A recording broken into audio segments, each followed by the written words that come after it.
turtles, okay. The last count was 60. What's going to happen? Do you have any idea? Because they like the warm water? Right. I'm glad you asked it because I usually talk about it, I forgot. So many of you may know that because of the hot water, not every organism hates the hot water. And what we think about the turtles is that the turtles, what the hot water does is it doesn't attract them to the bay originally, but it allows them to stay over winter. And actually that's not a good thing, because what turtles should do is leave the bay, go to the nesting grounds, reproduce, make more turtles, and kind of contribute to the cycle of life. But because they kind of come and mostly stay in the bay because they have a place to be warm in the winter, it stops this natural motion, this natural migration that we usually take. So we think turtles have always come into the bay even before the power plant was here. So what we think, if the power plant shuts down, the turtles will leave in the winter. That's probably will be what happens. But also that 100 acres of eelgrass, which turtles like to eat, will grow in, and these will be better feeding grounds for turtles. So we would expect them to come back and feed during feeding summer seasons, and then leave to go to the nesting grounds, which is more of a natural cycle than that they would live in. But they probably would not be here in the winter.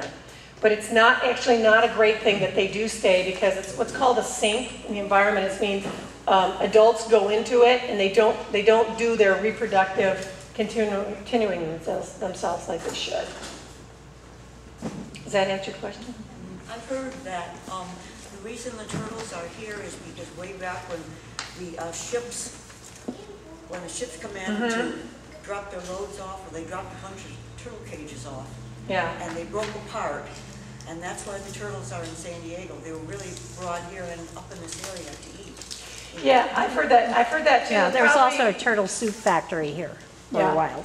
Yeah, they used to harvest them. I used to know they used to bring them in here. It's pretty awful, but if I'm remembering correctly, and I'll check on this, but they've been doing some radio tagging of our turtles, and they actually do leave. Some of them do leave and go out, so they know how to do it, and they figured that out. So they don't all just stay here like an indigenous population. And we know for sure they're not breeding here.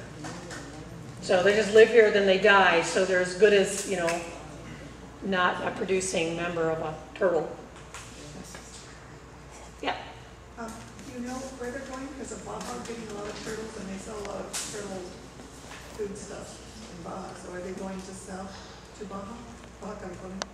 Well, yeah, I think that's where they're going, because that's where the other feeding grounds and the nesting grounds are. So I think that's part of the migration that they do. Yeah. Well, Wild Coast, a really excellent local environmental group, does a lot of work on the whole turtle issue. We've talked to them about this. They support what we're doing on that, so I really have to kind of trust their assessment of it. And they're convinced if we can restore the eelgrass bed in South Bay, that we're going to see more turtles in there, or at least healthier population. So, but that they're the ones who are more of the turtle experts. Yeah. What politicians are in favor of keeping this plant? Nobody I know is in favor of keeping the plant. I think it's just a matter of how much longer do we have to put up with it, and when can we really get it taken down, and how tough do we want to be, and how aggressive do we want to be. But I don't know anybody who wants to keep it. I do. Oh, you do? Sure, I'd like to keep it, not run it, not pollute it. Okay. I wouldn't have to. Well, I'm not voting for you, Jared. 15-story condos down there. Okay. The last time David Malcolm was paid a lot of money to support the power plant, would you be able to name the lobbyists that are fighting to keep that power plant? Well, the lobbyists that are fighting to keep the power plant, I think that, and I don't know that exactly. I think that the ISO, this independent systems operator, they want to see it there because, remember, their job is to be sure that there's enough energy flowing over the grid. Anything you remove from their options makes their job a little bit harder. So they just, because they don't live here, they don't look at it every day. Their kids manipulate the power supply like they did, right? And which was totally a farce. And so what I expect to happen is right around November when this comes up for renewal, they'll manipulate the power supply again. That could be, but it will be harder to manipulate it if Otay Mesa is operating. Because that's almost 600 megawatts flowing into the grid in South Bay. Yeah. You know, Did anybody ever go to jail for that in New Orleans? For the Enron manipulation? oh, I don't know. I think somebody did, but I don't I know. don't think anybody did. Yeah, probably not. Go ahead. So if people can, to hand in their postcards, let me go back there, then I'll come back to you. Go ahead. We don't have postcards. Oh, You we good? need Ah, it. Yeah, we need to have one postcard. thanks. Go ahead.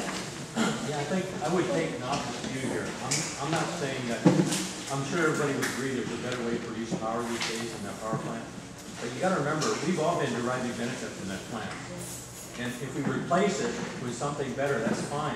But the question I'm raising is, we just went through a fiasco down here, including almost the whole city government that I know of. A special interest company, we wanted to come in and build a monstrosity hotel that only wealthy people could afford to go to. And my question is, if we tear down the power plant, what's going to be done with the property? Are we going to have another Charger Stadium proposal down there? We're going to have another Gaylord Hotel fiasco? I don't want to go through this. I don't think Michael does, unless he was for it. I certainly wasn't.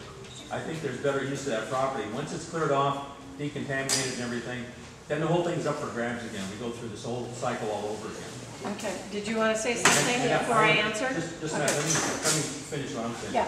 I would question your statistics about asthma statistics at emergency rooms. We're getting a lot of people from across the border that are getting free medical care in these emergency rooms.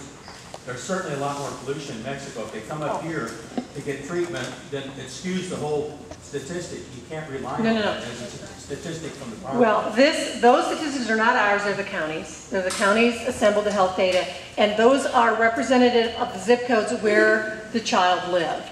So it's not a number of, you know, the emergency room, who came in and out. It's based on the address of where the child lived who had the emergency discharge. So, and it's the county data. So I just want to, But there's still the question of who's here legally, who's illegal. well, that could be, but They may be we're, residing here, but maybe they came up from Mexico with a problem, and now they're going for treatment here. So it still skews the whole statistic. okay. And you also That's have one the issue view. of I-5, living right next to I-5. Yeah, no, there are many sources, that's true. We're all getting that. There's many sources, but you'll notice that downwind of the power plant had a higher tier than other areas adjacent to I-5. So I think that when you pull that area out, what's different about that area is it's got a giant South Bay power plant in it. And again, I said it wasn't that it was, you could make a direct causal relationship, but this stuff we know is unhealthful, and we can see that we have a problem in that area. Mariana, did you want to say something about them? I'd like to comment on the gentleman's comment. I actually think that we're mixing concepts in here. One thing is what all the dangerous things and all the health issues that the power plant is causing into the community, that's one thing. Whatever is decided to be built in the land after the power plant is gone, it's a different issue. So we should not keep a plan because we don't know what's going to happen in the future, what we're going to put there, if it's going to be a hotel, condo, or it's going to be empty lot. I think the issue here is that the power plant affects the health of our children, our seniors, any people who pretty much has a problem with environmental justice problems, and that affects entire Southwest. Everybody here lives on the Southwest or is related to the Southwest. So this is a problem that affects our community, and we should not keep a plant because we don't know what's going to be there in the future. And in regard